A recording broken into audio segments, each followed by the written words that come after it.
Okay तो इसके बाद हम चलते हैं सबसे इंटरेस्टिंग और सबसे बड़ा ग्रुप ऑफ ऑर्गेनिजम्स की तरफ चलने वाले हैं हम। ओके तो आर्थ्रोपोडा, इसका सबसे यूनिक और इंटरेस्टिंग फीचर ये है कि they have joint appendages. Joint appendages का मतलब अगर पहले भी किसी ने सुना है या नहीं सुना है तो भी मैं एक बार बता देती हूँ। जॉइंट अपेंडेजेस मतलब पैरों में हाथों में जो होते हैं ना, it has joints. So you can सी यहाँ पे डायग्राम में भी बच्चे अभी भी आवाज नहीं आ रही है? किसी को भी आवाज नहीं आ रही है? फिर अंजलि सिर्फ आप ही को आवाज नहीं आ रही है? Please others also reply if my voice is not audible. Nobody is able to hear. People respond. आ रही है ना? Okay okay okay, cool cool, ठीक है ठीक है। यस तो जॉइंट अपेंडेजेस का मतलब क्या होता है? सी यू कैन सी कि यहाँ पे जो मैंने इंसेक्ट लिया है इसके पैरों में यहाँ पे जॉइंट है, देन इस जगह पे जॉइंट है, इसके लिम्स में यहाँ पे जॉइंट है, यहाँ पे जॉइंट है। सो इस टाइप का स्ट्रक्चर जो होता है जहाँ पे जॉइंट्स मिलेंगे आपको, that is called as joint appendages. ठीक है, then these are the largest group of animals जिनका जो जर्म लेयर है वो ट्रिप्लोब्लास्टिक है, मतलब एक्टोडर्म, एंडोडर्म और मेसोडर्म तीनों भी लेयर होने वाले हैं। बायलैटरल सिमेट्रिकल मतलब आप ऐसे हाफ काटोगे तो आपको लेफ्ट एंड राइट दोनों साइड्स मिल सकते हैं। एंड सेगमेंटेशन ये भी हमने देखा है, they are segmented. Generally body जो होती है वो 3 रीजन में डिवाइड होगी, हेड, थोरैक्स और एब्डोमेन, है ना। So body is divided into 3 regions. Then exoskeleton जो है, एक्सोस्केलेटन मतलब बच्चा जो आउटिंग कवरिंग है, ये जो आउटर कवरिंग होती है बॉडी की जो टफ होती है, जो बनी जाती है काइटिन से। काइटिन एक टाइप का पॉलीसैकेराइड है, कार्बोहाइड्रेट है, जो एक मटेरियल होता है। फंगाई में भी आपको याद होगा, बायोलॉजिकल क्लासिफिकेशन में भी आपने पढ़ा होगा कि फंगाई का जो सेल वॉल है बच्चों, उसमें भी ये काइटिन पाया जाता है। So chitin is formed in the fungi cell wall, also in the exoskeleton, outer skeleton of the chitin, outer skin of the outer skin of the arthropodas। ठीक है, देन बॉडी जो है इनकी भरी होती है हीमोलिम्फ से। Haemolymph is a similar thing like a blood, जैसे हमारे कॉर्डेट्स में ब्लड होता है। अब ब्लड रेड दिखता है बिकॉज उसमें होता है हेमोग्लोबिन, बट हेमोग्लोबिन को अगर हटा दोगे ब्लड से तो it will not be having a red colour. So वो जो रह जाता है येलोइश व्हाइटिश कलर, उसको हीमोलिम्फ कहते हैं। और हीमोलिम्फ आर्थ्रोपोडा का ही कैरेक्टरिस्टिक है कि उनकी बॉडी में जो फ्लूइड पाया जाएगा वो होगा हीमोलिम्फ। तो ब्लड यहाँ पे नहीं लिखना, गलती से भी यहाँ पे ब्लड के बारे में आप नहीं लिखोगे। तो उनके सर्कुलेटरी सिस्टम में, जैसे हमारे सर्कुलेटरी सिस्टम में क्या बहता है, ब्लड बहता है, उनके इसमें जो बहता है दैट इज द हीमोलिम्फ। ठीक है, याद रखिएगा इसको, हीमोलिम्फ को याद रखियो। And then open circulatory system है मतलब क्या? See two types of circulatory system you will see. एक तो ओपन, जिसमें क्या होता है, जो भी फ्लूइड होगा, बॉडी फ्लूइड, ब्लड हो या हीमोलिम्फ हो, वो डायरेक्टली कांटेक्ट में आ जाएगा सेल्स के। और दूसरा होता है क्लोज, जिसमें क्या होता है, ये fluid will flow through a proper channel, जैसे आर्टरीज, वेन्स, ये क्या है, ये सारे होते हैं ब्लड सप्लाई करने वाले चैनल्स। या फिर इसको हम कह सकते हैं कि क्लोज इसलिए है क्योंकि किसी एक पाइपलाइन से वो जा रहे हैं, किसी एक बंद ट्यूबलाइट स्ट्रक्चर से वो जा रहे हैं, इसलिए इसको क्लोज कहा गया है। डायरेक्टली ब्लड सेल के कांटेक्ट में नहीं आएगा, it will flow through the proper channel, proper arteries and veins. Then जो वेन्स है वो जाके सेल्स को अटैच हो जाएंगे, फिर वो वेन्स अपना ब्लड सेल को एक्सचेंज करेंगे। तो इस टाइप का सिस्टम होता है क्लोज। बट आर्थ्रोपोडा की फाइलम में जो मिलेला है वो है ओपन, मतलब direct contact between the fluid, blood, यहाँ पे ब्लड नहीं कह सकते हम, हीमोलिम्फ कहेंगे, between haemolymph and the skin. ठीक है, कंपाउंड आइज प्रेजेंट होती है। कंपाउंड आइज मतलब आइज में से छोटे छोटे बहुत सारे माइन्यूट पोर्स होते हैं। आपने बच्चों वो मक्खी वाला कुछ पिक्चर देखा होगा जिसमें देख सकते थे, उसमें दिखाया था कि वो किस तरह से विजुअलाइज करता था वो insect, small small small small dot like structure उसको दिखता है एंड वो सब एक साथ आके एक पूरा इमेज बनाता है। उस टाइप को आइज को, यस बच्चों, कंपाउंड आइज कहा जाता है, ठीक है। Then respiratory organs, gills, book gills, lungs और ट्रैकेल सिस्टम। अब यहाँ पे और एक पॉइंट इस फाइलम में याद रखोगे, that is the Malpighian tubule, जो एक्सक्रीशन में यूज होता है। जैसे किडनी है हमारे में, वैसे उनमें माल्फिजियन ट्यूब्यूल होते हैं। ये ऑर्गन का नाम है जो अपना वेस्ट प्रोडक्ट बाहर निकालने का हेल्प करता है। सेक्सुअल रिप्रोडक्शन होता है डायोशियस एंड ओविपारस, ये मैंने पहले भी बताया है, I hope you know the meaning of this thing. फिर भी डायोशियस मतलब जो सेक्सेस होते हैं वो डिफरेंट बॉडी में होते हैं, sexes are separate, और oviparous मतलब egg laying, correct. And you have to give some example. तो मैंने पहले की क्लास में भी बोला है, अब जो भी फाइलम को पूछा जाएगा, चाहे वो प्लांट हो एनिमल हो, when you talk about biology, examples देना बच्चों बहुत जरूरी हो जाता है। सो मेक श्योर कि पूनम, फ्रॉग एम्फीबियन में आएगा बच्चा, आर्थ्रोपोडा में नहीं आता है फ्रॉग, ओके। फ्रॉग को हम यहाँ नहीं पढ़ेंगे बच्चा। चलते हैं मोलस्का, ठीक है। आर्थ्रोपोडा में क्या क्या लिखा आपने, आइस के बारे में, उसके सेक्सुअल रिप्रोडक्शन के बारे में, देन जॉइंट अपेंडेजेस के बारे में लिखो, हीमोलिम्फ लिखो, 5 पॉइंट तो यही हो गए। Malpighian tubule 6 point, 7 point crab and scorpio या फिर हाउस फ्लाई, कॉकरोच, जो भी इंसेक्ट्स है, you can write about them as a example. See 7 to 8 points हर फाइलम से आप आराम से लिख सकते हो for the exam point of view, okay. चलते हैं next, that is your mollusc. Mollusc का कोई एग्जांपल कॉमनली दे सकते हो? Anybody knows a very common and a good example of mollusc, अगर किसी को पता हो तो? Snail, pinctada, yes, very good very good. ये क्या है, व्हाट इज दिस? ऑक्टोपस, या वेरी गुड। सो ऐसे जो ऑर्गेनिजम्स है ना, कि इनका क्या स्पेशलिटी है कि इनके बॉडी पे कुछ ऐसा हम्प लाइक स्ट्रक्चर होता है जिसको कहते हैं विसरल हम्प।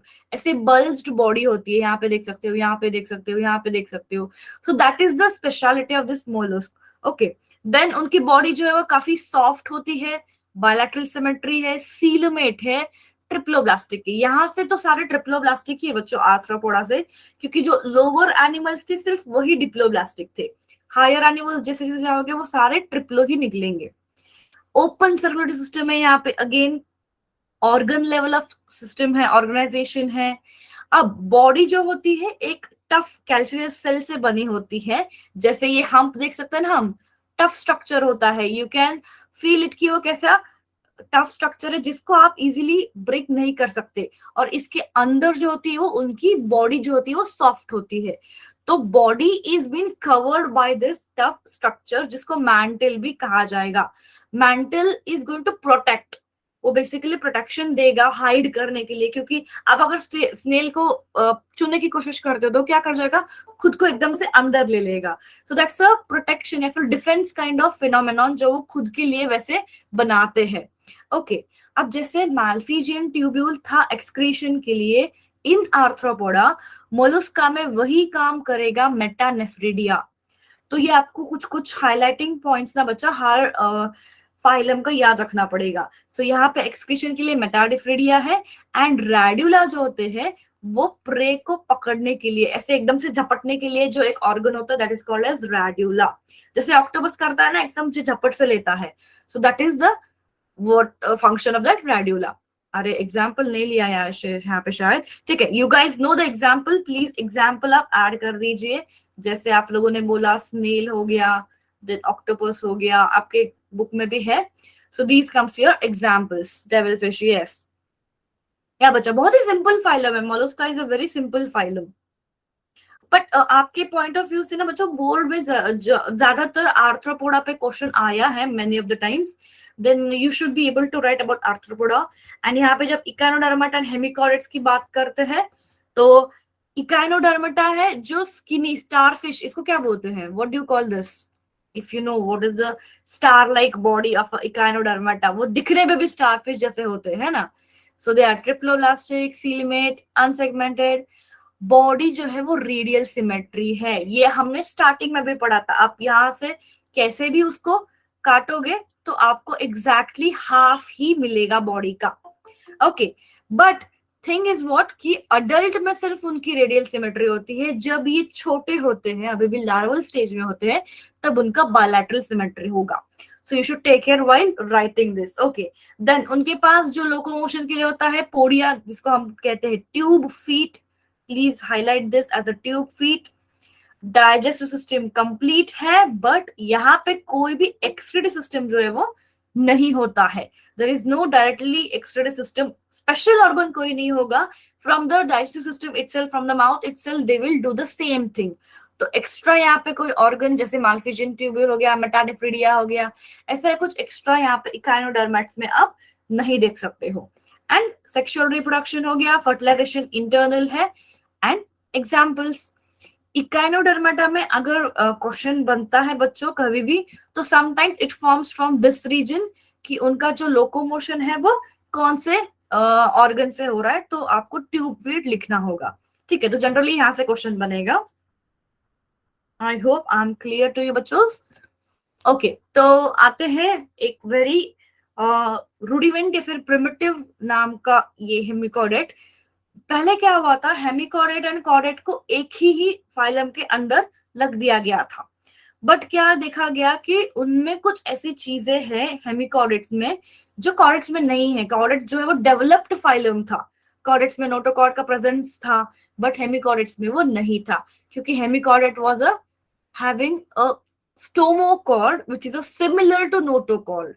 जैसे नोटोकॉर्ड आते हैं, इसके बाद के सारे कॉर्डेट्स में क्या आएगा, नोटोकॉर्ड आएगा। कार्टिलेजिनस स्ट्रक्चर हमने इस चैप्टर के स्टार्टिंग में पढ़ा है, अगर याद नहीं है तो you should keep on repeating. Class के आने से पहले 10 मिनट में देख लोगे ना तो चीजें एकदम कनेक्ट हो जाएगी, वरना आप कुछ बिना पढ़े क्लास में आ जाओगे बच्चों, तो अरे यार ये क्या था, वो क्या था, ये याद नहीं आ रहा है, ऐसा हो जाता है ना। तो मेरा यही रहेगा आपसे रिक्वेस्ट कि एक बार थोड़ा सा ओवरलुक कर लो कि लास्ट में हो गया क्या था, सो दैट इजीली आप आगे के कॉन्सेप्ट से आप कनेक्ट कर सकते हो, समझ सकते हो। ओके, अब हेमिकॉर्डेट्स जो है वो वर्म लाइक एनिमल से, यू कैन सी ये बेलानिगुलस। तो इसमें इसमें याद रखने वाला चीज है अबाउट द प्रोबोसिस बॉडीज, यहाँ पे लिखा भी है मैंने। बायलैटरल सिमेट्रिकल है, ट्रिप्लोब्लास्टिक है, सीलोमेट है, ये आप सबको पता ही है अभी, so there is no nothing much. Cylindrical body है। प्रोबोसिस ऑर्गन जो है, this proboscis is responsible for excretion. ये जो अलग अलग टर्म्स होते हैं जैसे flame cells, radula, proboscis, metanephridia, then और क्या एग्जांपल्स है, टिम्पैनम ईयर हो गया। तो ये जो हाइलाइटेड वर्ड्स होते हैं इसी पे क्वेश्चन बनते हैं। व्हाट इज प्रोबोसिस, या फिर what organ is used by balanoglossus for the excretion, तो it is a proboscis gland. तो ऐसे चीजों से आपको याद रखना पड़ेगा कि उस पर्टिकुलर फाइलम का ऐसा क्या खासियत है। ठीक है, तो उससे आपको पूरा फाइलम फिर एकदम से आंखों के सामने याद हो जाएगा कि अच्छा हाँ ये फाइलम में ये था, तो उसके क्या क्या कैरेक्टरिस्टिक्स हो सकते हैं। Okay, then you have a circular system which is again open type, अभी तक क्लोज सिस्टम सर्कुलेशन का डेवलप नहीं हुआ है। Respiration takes place through the gills and excretion के लिए है प्रोबोसिस ग्लैंड।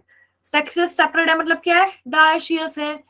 फर्टिलाइजेशन एक्सटर्नल, सी बच्चों फर्टिलाइजेशन का एक्सटर्नल है, फिर इंटरनल होने का मतलब क्या होता है कि when the male and female gamete mate inside the body, I hope ये आपको पता हो, तो इसको इंटरनल फर्टिलाइजेशन कहा जाता है। और जनरली जो डेवलपमेंट होता है बेबी का वो पूरे बॉडी के अंदर ही चलता रहेगा।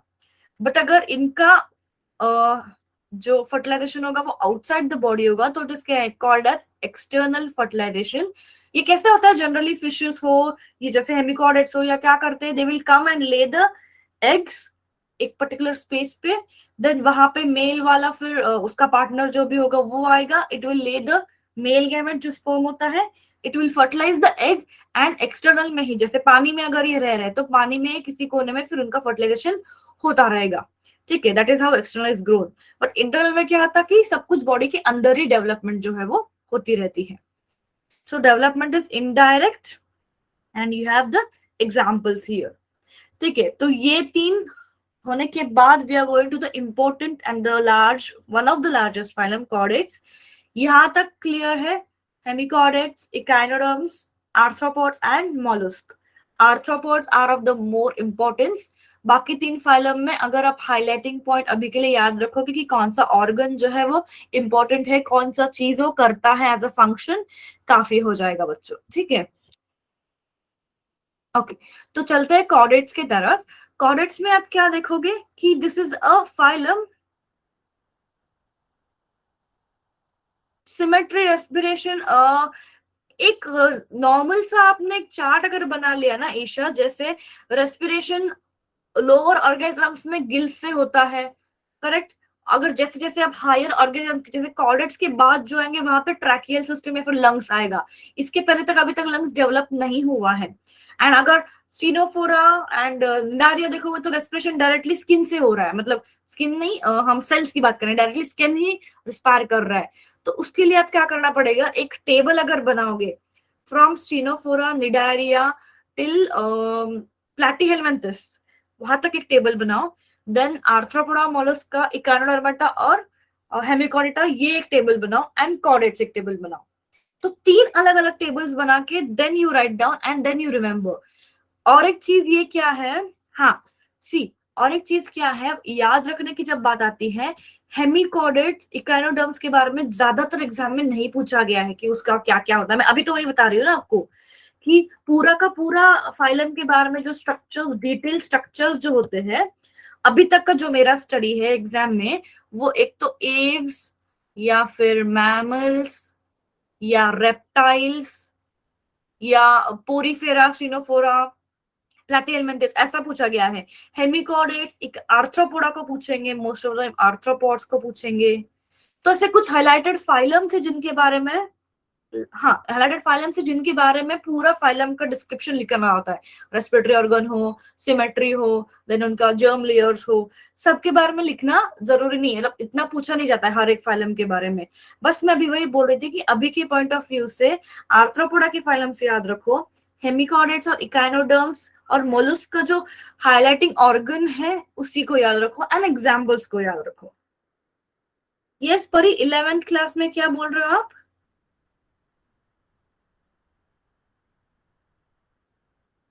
परी योर सेंटेंस इज इनकम्प्लीट। आप क्या बोलना चाह रहे हो, प्लीज कंप्लीट करो। 11th क्लास में व्हाट? तो ये तो कॉर्डेट्स के जनरल पॉइंट्स दिए हैं कि हार्ट होता है, सर्कुलेशन क्लोज्ड, क्लोज्ड है मतलब यहाँ पे क्या है, ब्लड वेसल्स आने वाले, आर्टरीज एंड वेन्स। हाँ मैं अभी का बता रही हूँ क्योंकि अभी हम आपके एग्जाम पे फोकस कर रहे हैं, नहीं तो 11th क्लास का हम फिर से जब डिटेल में पढ़ेंगे you will be again going to the same thing और आपको बताया जाएगा। सी, ओवरऑल बोर्ड का 12th 11th का भी जो तुम्हारा फाइनल एग्जाम होता है उसका भी एक आइडिया आता है। एक जब हम पेपर्स देखते हैं, क्वेश्चन पेपर्स, उससे हमको एक आइडिया लग जाता है कि भाई कौन सा ऐसा कॉन्सेप्ट है जिससे वो फोकस करके क्वेश्चन पूछा जा सकता है। तो उस हिसाब से आपकी तैयारी की जाएगी। इसलिए मैं बता रही हूँ ना, इस एग्जाम के लिए आपको सिलेबस सिर्फ 8 है, इसलिए ऐसा लगता है कि यार बहुत सारी चीजें ये फाइनल की याद रखनी है। बट फाइनल एग्जाम में आप 22 चैप्टर्स पढ़ोगे, तब इस चैप्टर का इतना लोड नहीं आएगा। Trust us, Avanti will make sure कि आपका पूरा तैयारी सही तरीके से हो जाएगा with important examples, important questions and answers. Okay. हाँ ईशा, यस, या परी एंड ईशा, आपको मैं बताऊंगी। आपका फिर से क्लास आज, अच्छा ये लास्ट क्लास है क्या आपके साथ हमारा? ओके, हाँ ठीक है। तो अगर आप चाहते हो कि सारे चैप्टर्स का एक बार इम्पोर्टेंट बता दूं मैं, तो is this wanted for everyone, क्योंकि फिर ये चैप्टर रह जाएगा।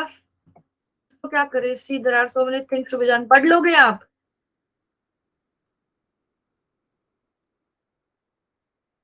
एक सेकेंड, जस्ट अ सेकेंड, मैं आपको बताती हूँ।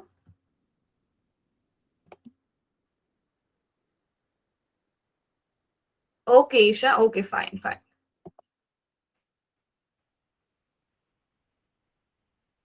हाँ ओके ठीक है, बताते हैं।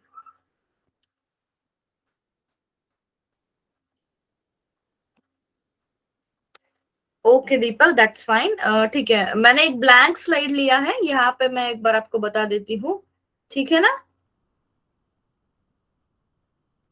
शायद इसके बाद फिर आपके एग्जाम से स्टार्ट हो रहे हैं ना, या I think we will not be able to meet then, मिल नहीं पाएंगे हम लोग।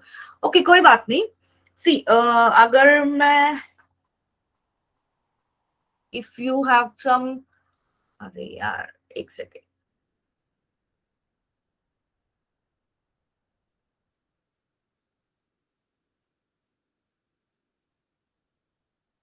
नैना, अभी साइंटिफिक नेम एक्चुअली देना जरूरी है। You should able to write in the scientific name also, but अभी के लिए अगर लिखते हो तो ठीक है, बट जब आपका फाइनल एग्जाम होगा उसमें तो आपको बच्चे लिखना पड़ेगा। इजी इजी दो ही एग्जाम्पल याद रखो ना सबके, ज्यादा मत याद रखो, या फिर at least one, even one example is sufficient, right, at least one example. See अभी जैसे मैं क्लास चैप्टर 4 की ही बात कर रही थी, तो चैप्टर 4 में जैसे हाँ क्वेश्चन बन सकता था, ओ दिस,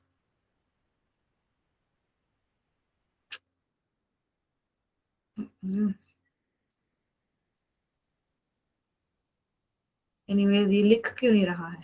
ओके, तो चैप्टर 4 में स्टार्टिंग में जैसे आपका फाइलम्स, लोअर फाइलम्स है, टीनोफोरा, निडारिया, प्लैटीहेलमिन्थस, इनमें से अगर एस्केलमेंथिस एंड प्लैटीहेलमिन्थस में से डिफरेंशिएट पूछा गया हो तो you should be able to write differentiate between, एक तो प्लैटीहेलमिन्थस या फिर एस्केलमेंथिस आ सकता है, और डिफरेंशिएट बिटवीन पाइसिस में जैसे कॉन्ड्रीथाइज एंड ऑस्ट्रीथाइज है, वो बारे में आ सकता है। यहाँ पे लिख नहीं रहा है यार मेरा पेन। ओके,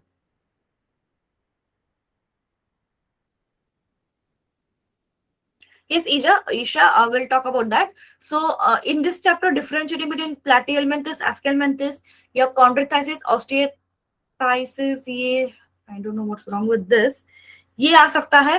देन आर्थ्रोपोडा के बारे में आ सकता है, you should know about the arthropoda. Then mammal, mammalia phylum को याद कर लो, रेप्टिलिया, और एव्स को याद करना एक बार। नहीं दिख रही है, okay sorry, okay okay sorry.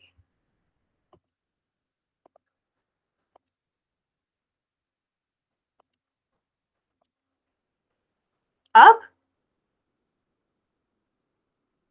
प्लैटीहेलमिन्थस, aschelminthes, chondrichthyes, osteichthyes, then phylum अगर आर्थ्रोपोडा, मैमेलिया, रेप्टिलिया, एव्स पढ़ लो। Then chordates and non chordates, yes, differentiate between chordate and non chordate भी आ सकता है, chordate and non chordate. Okay, then अगर हम see cell chapter जिसका भी बचा है, yes cell chapter, cell chapter okay we don't have time to meet, अगर अगली वीक हो सकता है then I try to arrange the class for this students of this batch. Cell में आप you can study about the chloroplast, chloroplast का diagram जो है वो पूछ सकते हैं। यस स्लोली जा रही हूँ मैं ईशा। क्लोरोप्लास्ट, देन माइटोकॉन्ड्रिया, यहाँ पे ईआर जो है, एससीआर और आरईआर, आरईआर और एससीआर का डिफरेंशिएटिंग पॉइंट अगर आप लिखना चाहते हो तो बच्चों write down quickly with me only, ठीक है। हाँ, मैं सेल का ही बता रही हूँ ईशा। रफ एंडोप्लाज्मिक और स्मूथ एंडोप्लाज्मिक रेटिकुलम का डिफरेंशिएटिंग पूछ सकते हैं। देन प्लाज्मा मेम्ब्रेन जो फ्लूइड मोज़ेक मॉडल है, फ्लूइड मोज़ेक मॉडल को याद रखना है। यार what's wrong here, generally 5 mark with the diagram, इनके डायग्राम याद रखना है आपको, क्लोरोप्लास्ट का डायग्राम, माइटो का डायग्राम, सेल मेम्ब्रेन का डायग्राम, इनका डायग्राम भी आपको याद रखना है बच्चों, ठीक है। Then you have to remember cell में प्लाज्मा मेम्ब्रेन हो गया, prokaryote and eukaryote, prokaryote and eukaryote का डिफरेंशिएशन पूछ सकते हैं, या फिर कोई एक भी सेल डायग्राम के लिए सिर्फ पूछा जाएगा, only for a diagram, complete description नहीं, but just for a diagram पूछे जा सकते हैं। ठीक है, देन यहाँ पे ना कभी कभी 1 या 2 मार्क के बारे में वो क्रोमोसोम्स जो होते हैं, सेंट्रोमियर है, टीलोसेंट्रिक है, ओसेंट्रिक है, क्रोमोसोम स्ट्रक्चर आ सकता है यहाँ पे। एंड समटाइम्स 1 मार्क क्वेश्चन पूछा गया था, many a times in fact, about the मेसोसोम्स and inclusion bodies, जैसे कॉन्ट्रैक्टाइल वैक्यूल, मेसोसोम्स क्या होते हैं, इनफोल्डिंग्स होते हैं सेल के, जो रेस्पिरेशन हो, रेप्लिकेशन हो, उसमें हेल्प करता है। तो ये चीजें हैं सेल के बारे में जो आपको याद रखनी पड़ेगी। सीलिया एंड फ्लैजेला, उसका डायग्राम या फिर उसका स्ट्रक्चर ऐसा नहीं पूछाएगा, हार्डली 1 और 2 मार्क का क्वेश्चन आएगा कि फंक्शन क्या होता है, अरेंजमेंट कैसे होती है, 9+2 या फिर 9+0, इतने ऐसे छोटे छोटे क्वेश्चन आएंगे यहाँ से। ओके, अगर मैं चैप्टर 1 में क्या है, आपके रिप्रोडक्शन के जो क्राइटेरिया है, 4 क्राइटेरिया है ना, which will describe the living organism, जैसे रिप्रोडक्शन, मेटाबॉलिज्म, देन रिस्पॉन्सिवनेस। तो ये चारों के बारे में समटाइम्स 3 मार्क क्वेश्चन आ सकता है ये चैप्टर में से, फर्स्ट चैप्टर में से। एंड देन यहाँ पे post fertilization, pre fertilization and post fertilization structures जो बनते हैं from the chapter 1, pre and post fertilization events, वो आ सकता है। ओके हाँ, मॉर्फोलॉजी में यू कैन स्टडी अबाउट, एक मिनट, हाँ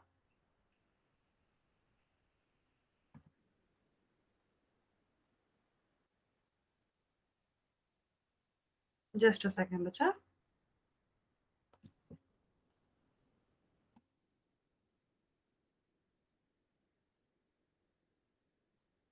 हाँ yes, I will do that, just a second.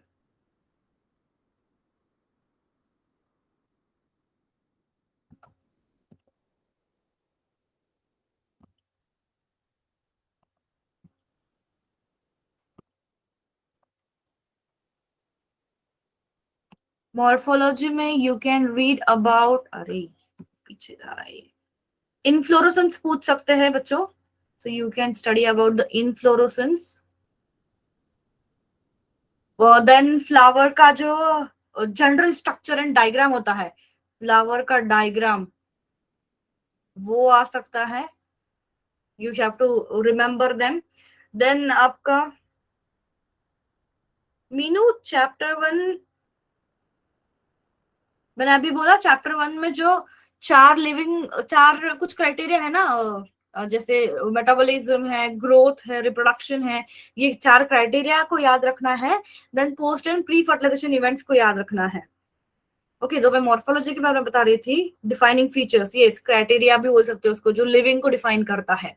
Inflorescence हो गया, फ्लावर का डायग्राम हो गया, देन इसमें जो एस्टिवेशन और फाइलोटैक्सी है, ये 1-1, 2-2 मार्क के है, कैसे अरेंजमेंट होता है पेटल्स का, कैसे अरेंजमेंट होता है लीव्स का, वर्ड्स का, तो these are 1-1 to 2 marks. 5 marks के लिए वगैरह होगा तो इन्फ्लोरेसेंस में डिफरेंशिएशन या फ्लावर का डायग्राम ऐसा आता है ये चैप्टर में से।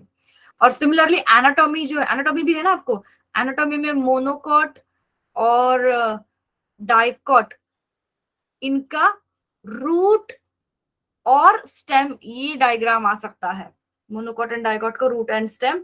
एंड देन इसमें जो इनिशियली आप स्क्लेरेन्काइमा, कोलेन्काइमा एंड पैरेन्काइमा के जो टिश्यूज देखते हो ना, बेसिक टिश्यूज जो है, उन टिश्यूज का डिफरेंशिएशन भी आ सकता है। ठीक है, बायोलॉजिकल क्लासिफिकेशन, मुस्कान अभी तो सारे चैप्टर्स ही अच्छे हैं यहाँ पे, mostly you can skip the first chapter, but I do not suggest you to skip, क्योंकि इंपॉर्टेंट पॉइंट्स तो मैं वैसे भी बता ही रही हूँ आपको, एक बार सुन लो, I will just allow you to speak later on. आपका कौन सा बता रही थी मैं, plant kingdom and biological classification. Biological classification में जो आल्गे है, आल्गे के टाइप्स में डिफरेंशिएटिव फिर डिफरेंशिएट करके डायग्राम, सॉरी क्वेश्चन आ सकता है, रेड अलगा, ब्राउन अलगा, या फिर रेड अलगा, ग्रीन अलगा, तो आप उसका हैबिटेट लिखो, पिगमेंट्स लिखो, स्टोरेज लिखो, देन रिप्रोडक्शन लिखो एंड एग्जाम्पल लिखो, बस हो जाएगा। Then liverworts and mosses के बारे में भी डिफरेंशिएट आ सकता है, even about the liverwort and mosses. Simple है, लिवर वॉट्स में आपको गिमा कप एंड मॉसेस में प्रोटोनीमा, ये दो अलग चीजें याद रखनी है एंड एग्जाम्पल्स याद रखने हैं। देन आ सकता है इकोनॉमिकल इंपॉर्टेंस ऑफ टेरिडोफाइट्स या इकोनॉमिकल इंपॉर्टेंस ऑफ आल्गे, आल्गे को एडिबल करके यूज किया है। टेरिडोफाइट्स में कुछ ऑर्नामेंटल्स है, मेडिसिनल पर्पसेस है, तो ऐसे आपको इकोनॉमिकल इंपॉर्टेंस याद रख सकते हो आप। एंड एंजियोस्पर्म तो वैसे भी नहीं है शायद ना, तो it is only till gymnosperms. तो जिम्नोस्पर्म्स और ट्रू सीड्स, नेकेड सीड्स वाला कॉन्सेप्ट, उसको याद रख सकते हो। डिफरेंस आएगा, यस डिफरेंसेस वो वही बता रही हूँ ना मैं बच्चे, डिफरेंसेस के बारे में बता रही हूँ, है ना। लिवर वॉट नहीं है इंपॉर्टेंट ऐसा नहीं कह सकते, क्योंकि लिवर वॉट का जो गेमा का स्ट्रक्चर है ना, एसेक्सुअली डेवलप होता है। उस पे अगर 1 या 2 मार्क का क्वेश्चन बन गया तो you should be able to write. And liverwort and mosses के बारे में डिफरेंशिएशन आ गया तो you should be able to write. बहुत ही कम पूछा है, but I am just giving a idea कि क्वेश्चन किस तरह से बन सकता है। इसे आपको बताया गया है कि कॉलेज में कि what are the important concepts, is it told to you?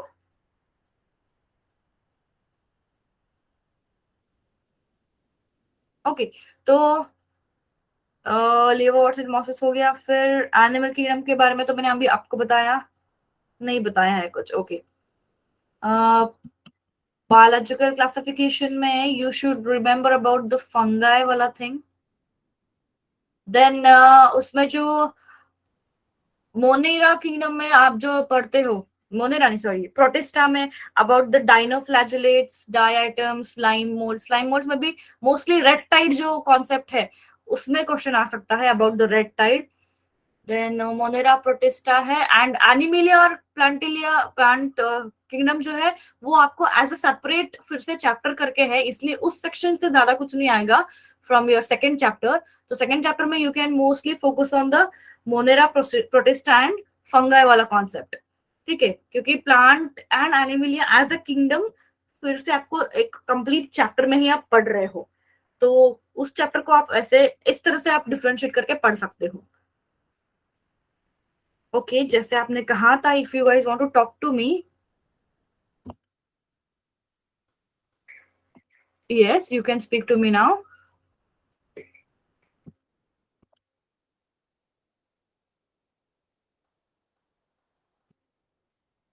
हम चैप्टर 7 से क्या क्या इम्पोर्टेंट है?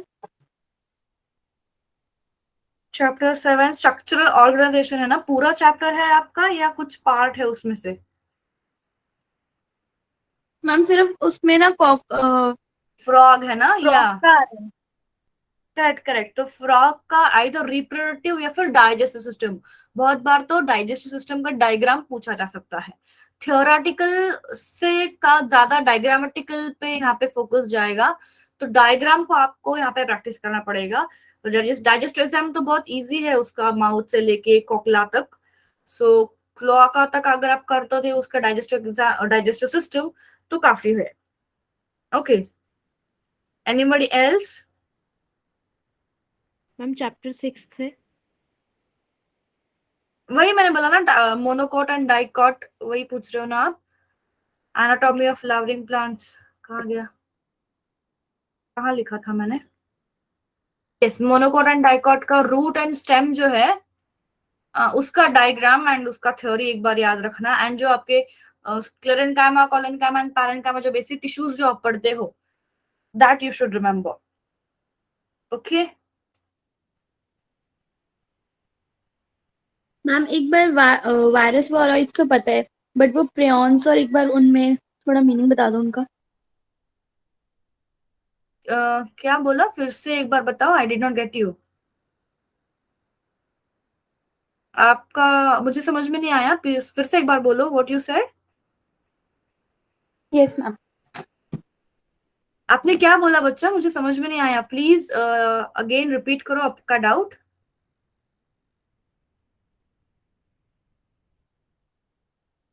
मैम वायरस वॉरॉइड्स तो समझ आ गया है, लेकिन उसमें प्रियॉन्स एक बार बता दो प्लीज। अच्छा, प्रेयॉन्स जो है ना, prions they are nothing but the misfolded proteins, ठीक है। मिसफोल्डेड प्रोटीन्स मतलब क्या, प्रायॉन, सी नाम में ही समथिंग रिलेटेड टू पी है, तो पी से प्रोटीन या लिख लो प्रायो, प्रोटीन सिमिलरली साउंड करता है ना। तो प्रायॉन्स एंड प्रोटीन्स में एक सिमिलरिटी होने की वजह से आप इजीली उसको याद रख सकते हो।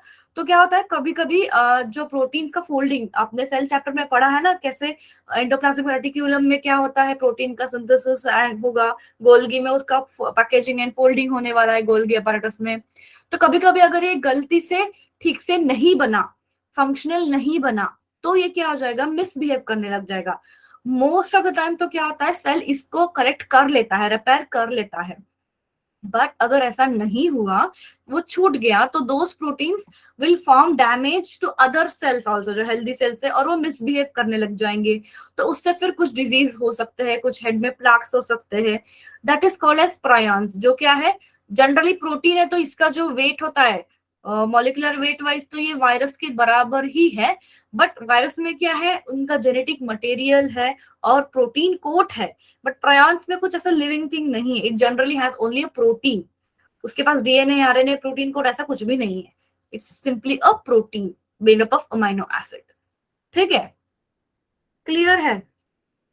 Yes ma'am, thank you ma'am. Okay, ठीक है। तो एनिमल किंगडम को बच्चों एक बार हम कंप्लीट कर लेते हैं, ठीक है, सो दैट आपको कुछ भी अगर कहीं पे भी डाउट हो तो आप लोग फिर से वहीं पे मुझे पूछ सकते हो।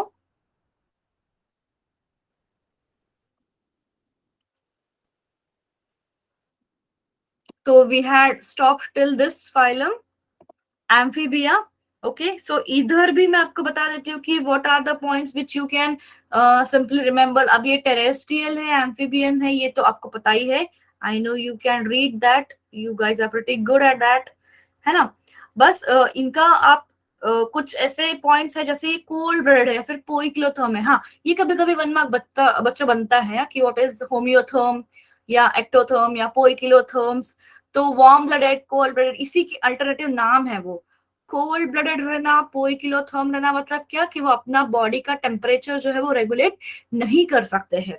बट हम लोग क्या कर सकते हैं, वी आर द मतलब मैमल्स जो है, हम ह्यूमंस जो है, हम लोग कर सकते हैं। वार्म ब्लडेड है, हम हमारा इंटरनल टेम्परेचर को 37 डिग्री सेल्सियस ही रखना चाहिए, वरना हमारा जो इंटरनल जो भी फंक्शनिंग है वो डिस्टर्ब हो जाता है। तो ये लोग नहीं कर सकते। इसलिए आप देख सकते हो ना कि अगर आपने ये जनरली नोटिस किया होगा कि कौन से सीजन में फ्रॉग्स दिखते हैं, कौन से सीजन में नहीं दिखते हैं, तो you can just observe that and देख सकते हो कि कैसे ये अपने बॉडी का मेंटेनेंस करते हैं। तो they are cold blooded means they will not able to regulate the temperature. Aestivation and hibernation, ये कॉन्सेप्ट याद रखना, मतलब क्या, कि खुद के मेटाबॉलिक एक्टिविटीज जो सेल में जो फंक्शनिंग होता है उसको लोअर डाउन किया जाता है।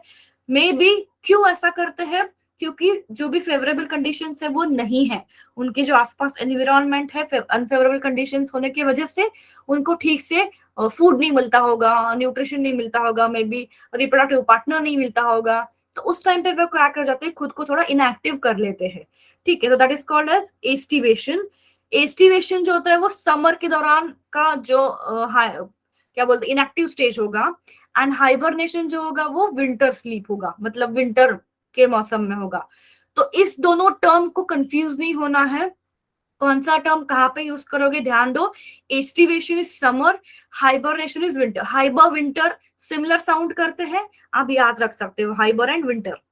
Aestivation with related to summer, ठीक है। देन इसका जो डाइजेस्टिव सिस्टम है, जैसे आपने फ्रॉग भी पहले पढ़ के रखा है, तो फ्रॉग में कैसा, cloaca is the external opening जिससे वो एक्सक्रीटरी प्रोडक्ट निकालता है, एंड माउथ होता है जिससे वो इंटरनल फूड अपना जो है वो ले सकता है।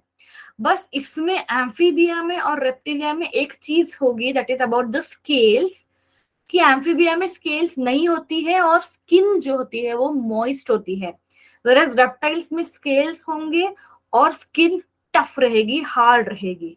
ठीक है, ये इस पे भी बहुत बार क्वेश्चन बनाता है, बहुत ही खूबसूरत पॉइंट है ये, कि स्किन जो होगी वो हमेशा मॉइस्ट रहेगी। यू कैन सी फ्रॉग का स्किन जो शाइनी होता है, मॉइस्ट होता है, एंड स्केल्स नहीं होते हैं। ठीक है, 3 चेम्बर्ड हार्ट है, and then they have cutaneous respiration, मतलब स्किन से रेस्पिरेशन होना। ब्रैंकाइल से होना मतलब उनका जो भी ये होता है, लंग्स के ऊपर का जो ट्रैकियल सेक्शन होता है उससे लंग्स एयर का एक्सचेंज होना। And pulmonary is nothing but your lungs itself directly. तो आइदर ट्रेकिया या लंग्स, ऐसा कोई भी ऑर्गन कोई भी एम्फीबिया में हो सकता है। और एक चीज हाईलाइट करोगे, that is the oviparous and tympanum. Tympanum sometimes forms your 1 mark question कि tympanum is represented in which class. तो एम्फीबिया एंड रेप्टिलिया दोनों में भी tympanum as a ear represent किया जाता है। इसका मतलब क्या होता है, किसी बच्चों हमारे जो कान होते हैं, दीज आर द एक्सटर्नल पिना, ये बोन नहीं है, ये कार्टिलेज है, सही है। इसके अंदर जो, ये तो एक ऑर्गन है, बाहर का ऑर्गन है जिसको हम ईयर कहते हैं, बट एक्चुअली सुनने का प्रोसेस एंड वो सुनने की जो वेव्स आप ब्रेन तक पहुंचाते हो वो तो आपका इनर ईयर करेगा। जो अंदर का सेक्शन होता है, टिम्पैनम होता है, हमारे में भी होता है। तो ये जो एक्सटर्नल पार्ट है ईयर का, ये इन ऑर्गेनिजम्स में नहीं होता है। एम्फीबिया हो गया, रेप्टिलिया हो गया, इनमें वो नहीं होता है, बट अंदर का ईयर जो होगा, tympanum, that all things will be there. Okay, and then write about the simply examples. Okay, अब रेप्टिली के बारे में क्या लिखोगे, जैसे उधर उनकी स्किन मॉइस्ट थी एंड स्केल्स नहीं थे, बट यहाँ पे क्या हो जाएगा, स्किन जो है वो ड्राई होगी और स्केल्स या फिर स्क्यूट्स का प्रेजेंट होगा। आप देख भी सकते हो ना कैसे टर्टल्स हो गया, then you can see here in the diagrams कि उनकी स्किन कैसे टफ है, क्रोकोडाइल हो गया, तो they are having a very tough type of scales and the skin. Tympanum is again the ear here. जैसे टेरिडोफाइट्स थे बच्चों, those were the true terrestrial plants. Here reptilia will be now the true terrestrial animals. Okay, ये एक चीज आप देख सकते हो, कोल्ड ब्लडेड है ही वो, again they are cold blooded. Warm blooded तो it will come in aves and mammals. Okay, then kidney is metanephric, alimentary canal, heart is 3 chamber, exception is crocodile, ये आपको पता ही होगा आई गेस, है ना। फर्टिलाइजेशन इंटरनल है, ओविपैरस है। सिलोडिक मतलब शेल्ड और बॉक्स लाइक एग्स, मतलब जिसके ऊपर एक कवरिंग होता है to protect the growing embryo inside the egg. अभी के लिए इसको अगर आप नहीं रख सकते याद तो ठीक है, कोई बात नहीं, एटलीस्ट ओविपैरस तो याद रखो। ओविपैरस वीविपैरस क्लियर है ना, फर्टिलाइजेशन इंटरनल एक्सटर्नल होना, ओविपैरस वीविपैरस रहना। Please text me if it is clear और gives me a thumbs up. Anuj, पहले हमने एम्फीबी किया था। ओके,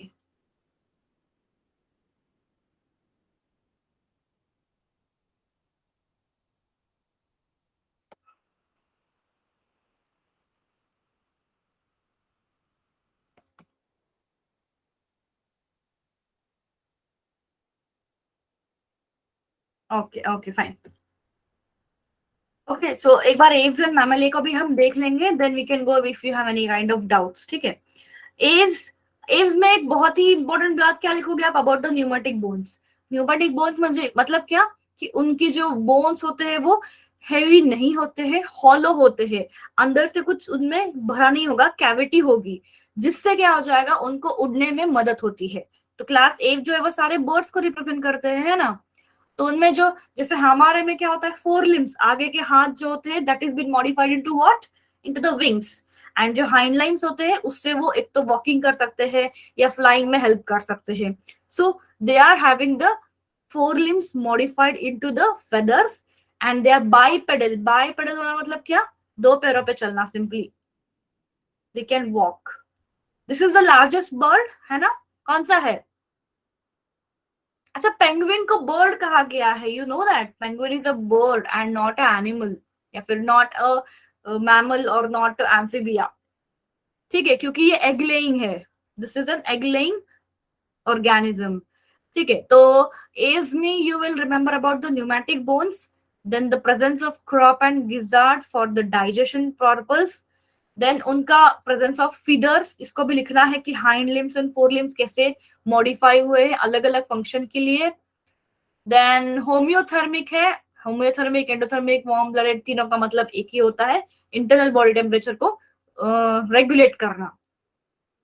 और क्या है इसमें आप लिख सकते हो, पल्मोनरी रेस्पिरेशन मतलब लंग्स वाला रेस्पिरेशन, लंग्स में भी उसमें एयर सैक्स होते हैं, एयर के ऐसे पाउचेस होंगे जिससे वो उड़ने में मदद करेगा। Heart is 4 chambered and example simple, बहुत ही सिंपल है। रेप्टिलिया, एव्स एंड मैमल्स याद रखने में बहुत ही सिंपल है बच्चों, कोई भी बर्ड को इमेजिन कर लो, कोई भी मैमल को इमेजिन कर लो and try to write. Simple sentences नहीं बनाना है, थोड़ा साइंटिफिक व्यू में लिखो, ठीक है। They have feathers, they have tail, ऐसा नहीं लिखना है। You have to write the fore limbs have been modified into the feathers to fly.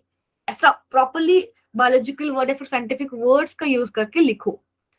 Presence of beak, feathers and claws. Claws मतलब जो पंजे होते हैं क्लाइंब करने के लिए, पकड़ने के लिए, है ना, उसका मतलब होता है।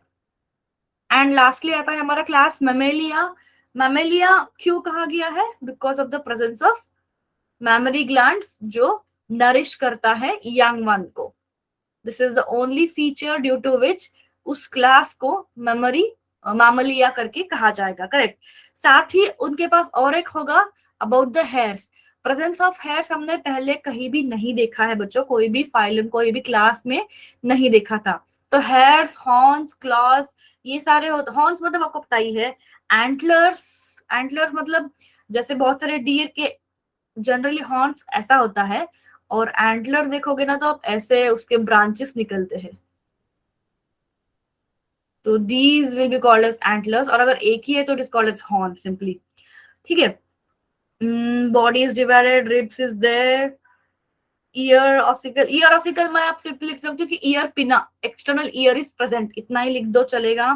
Memory gland, four chambered heart, mostly viviparous है, मतलब direct giving birth to the young one, directly development होता है। प्लासेंटा क्या है? Placenta is a tissue which connects the mother and the growing foetus, जो फीटस को nutrition provide करेगा, और कुछ भी अगर एक्स्ट्रा प्रोडक्ट बनता है फीटस से वो प्लासेंटा में स्टोर किया जाएगा। And at the end due to during the birth of a child placenta is also been removed off. अब मैमेला में एक एक्सेप्शन जो है वो प्लैटिपस है, जो कि ओवी पैरस है। मतलब इसके सारे फीचर्स तो मैमल जैसे ही है, बट ये एग लेइंग है, इसलिए इसको ओवी पैरस मैमल कहा जाएगा। ओके तो मैंने अभी क्विकली आपके सारे पॉइंट्स रिवाइज तो कर दिए हैं इस चैप्टर के। अभी भी अगर कुछ है तो you are allowed to speak बच्चा, you can speak.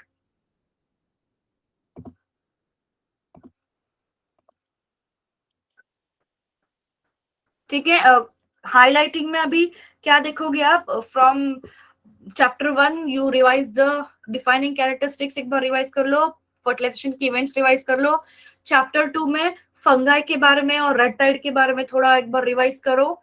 Then third chapter में आल्गा, ब्रायोफाइट्स, टेरिडोफाइट्स। फोर्थ चैप्टर में you remember about these important, last के इंपॉर्टेंट फाइलम्स, सॉरी क्लासेस याद करो। कॉर्डेट्स एंड नॉन कॉर्डेट्स को याद करो।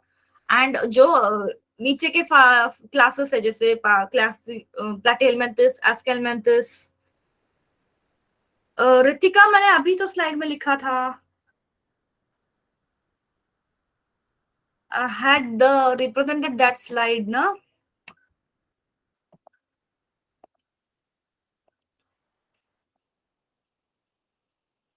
Hold on.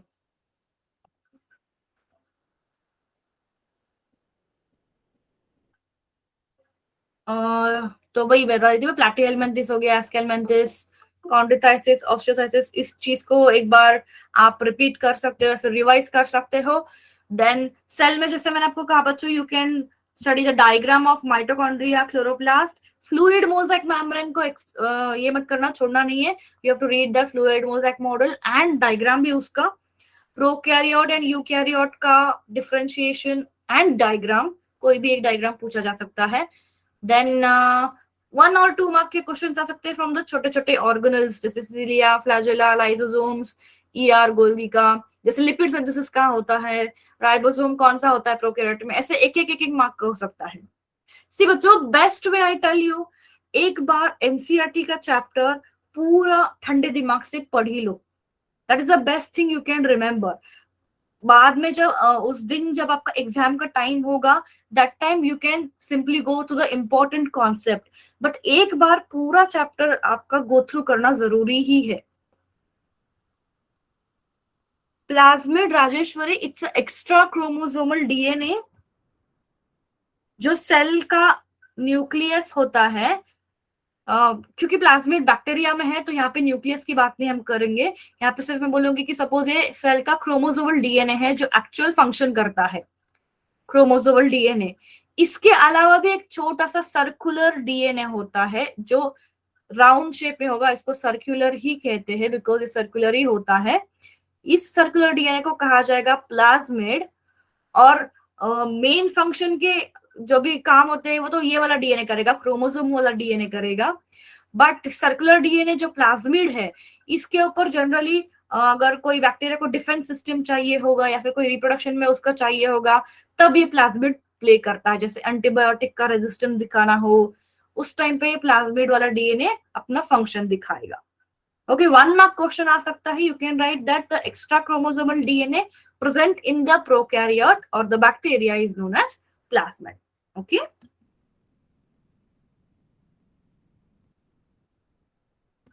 डरना मत बच्चों, give a very good try, don't get nervous या एंग्शियस, डरो मत, अच्छे से लिखो, ठंडे दिमाग से लिखो। अगर आप एग्जाम्स में if you are good with diagrams तो you can go with diagrams, अच्छे से डायग्राम्स निकाल लो, कोशिश करो जहां पे भी पॉसिबल है, ये आपको एड ऑन करेगा पॉइंट में। एंड अगर आप बड़े बड़े क्वेश्चन से ज्यादा कंफर्टेबल हो तो यू कैन राइट पहले क्वेश्चन बड़े वाले लिख के then you can attempt the 1 mark 2 mark question. So however your methodologies, हर एक का अपना अपना मेथड होता है, तरीका होता है, उस तरीके से पेपर अटेम्प्ट करो। ओके, एंड ज्यादा कंफ्यूजन में मत जाना, प्लास्टिक्स नहीं राजेश्वरी, प्लास्टिड। प्लास्टिड मतलब ऐसा ऑर्गेनल जो पिगमेंट कंटेन कर सकता है, जो फूड को स्टोरेज कर सकता है, जैसे leucoplast, chromoplast and chloroplast. 3 type के प्लास्टिड है, leucoplast, chloroplast and chromoplast. Colour वाला जिसमें कलरिंग पिगमेंट होते हैं उसको क्लोरोप्लास्ट कहते हैं। कुछ ग्रेन्यूल्स होते हैं जिसमें क्रोमोफोर्स होते हैं उसको क्रोमोप्लास्ट कहते हैं। एंड जो कलरलेस वाला प्लास्टिड होगा वो होगा ल्यूकोप्लास्ट, जो फूड स्टोरेज में करता है। तो ये यूकैरियोटिक ऑर्गेनल है, प्लाज्मिड जो है वो प्रोकैरियोटिक है। ठीक है, प्लास्टिड यूकैरियोटिक ऑर्गेनल है, प्लांट्स में पाया जाएगा ये। Okay, so remember the basic points, do not हरी, अच्छे से लिखो, आराम से लिखो। एंड ऐसा नहीं है कि आपको अपने लिए कुछ ठीक से लिखा नहीं तो आपको कोई डांटने वाला है या है, डोंट टेक द स्ट्रेस, गड़बड़ी में कुछ भी लिख के रैंडम से आधा मत। एग्जाम्पल्स को ध्यान देना, बस एग्जाम्पल्स एंड डायग्राम्स की तरफ ध्यान देना। Okay, so wish you best of luck. And अगर आपको एग्जाम के बाद बैच सेग्रीगेशन वगैरह होता है तो विल मेक श्योर कि आप एक बार एग्जाम्स के जो क्वेश्चंस थे या फिर पेपर जो थे, you can discuss the paper with respective teacher so that आपको पता चले कि आपने क्या गलती की है या आप क्या लिख सकते थे। सेल वाले चैप्टर में बच्चा मैंने बताया, जैसे आप प्लाज्मा मेम्ब्रेन का मॉडल का एक बार ध्यान देना, about model, plasma membrane fluid mosaic model, chromosome structure, mitochondria, nucleus और क्लोरोप्लास्ट का स्ट्रक्चर, डायग्राम एंड स्ट्रक्चर के बारे में ध्यान दो। And for the 5 mark question मैंने ये बोला 1-2 मार्क के लिए आप अगर याद रख सकते हो अबाउट द मेसोसोम्स, इंक्लूजन बॉडीज, ये 1-1 मार्क है, 1-1 सेंटेंसेस में आते हैं, तो उसको एक एक सेंटेंस वाले को अगर आप सिर्फ एक बार पढ़ भी लोगे तो आपको याद रह जाएगा। मैं आपको वही बता रही हूँ कि अभी क्या करो, अभी आपको टाइम है। न्यूक्लियर पोर एक ऐसा एंट्री पॉइंट है from the nucleus to the cytoplasm जहां से वो ट्रांसपोर्ट कर सकता है प्रोटीन का, आरएनए का ट्रांसपोर्ट और एग्जिट के लिए एंट्री पॉइंट जैसा होता है, that is called a nuclear pore. Nucleus में होगा ये the point from which they can do the transportation. Okay, yes, so all the best, don't worry, we are here for you. Even if you fail to attempt anything, do not worry for that, try to write something at least. okay, हम लोग discuss करेंगे जो भी है, और आपने अगर नहीं लिखा है कुछ, कहाँ पे कहाँ गलती करते हो, we'll discuss about that. okay, yes.